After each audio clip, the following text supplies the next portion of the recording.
Untuk raya ni kita nak tanya satu soalan, boleh? Okay, akak kena teka apa nama kuih ni. Okay, apa nama kuih ni? Dahlia. Kuih Dahlia. Salah? Nak try lagi sekali. Kuih Dahlia lah tu. Samprit.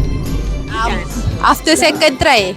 Betul, Samprit long answer ni. Okay, betul. Apa nama kuih ni? Tak nanas. Kuih tak nanas. Tak nanas. Lauk jawapan tu? Tak nanas. Tak nanas. Betul, confirm? Okay, betul. Dapat saya je. Dapat saya je. Yeah, boy. 1, 2, 3. Lidah buaya. Betul. Wah, betul. Mak dia buat kuih ni. Okay, siapa nak order boleh beli dekat mak dia. Order boleh order mak saya mak saya buat kuih. Dr. Ganesh dengan Dr. Juga kat sini. Kita nak tanya soalan pasal raya. Senang je. 1, 2, 3. Alright. Aku Okey dah. Dulu. Dulu saya. Okey, disebabkan Dr. menang, Dr. kena bagi saya duit raya. 1, 2, 3.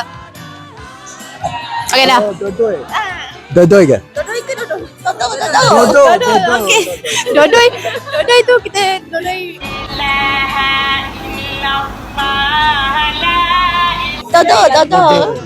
Dodol. Okey, lock answer tu. Okey, betul. Dodol. Yeah. 1, 2, 3. Okey dah. Serambi. Bukan. Bukan kan? Apa tu kak? Tepung koma. Tepung koma.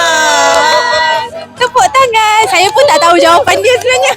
Setakat ini yang saya tahu, saya tak tahulah. Okay, bye-bye.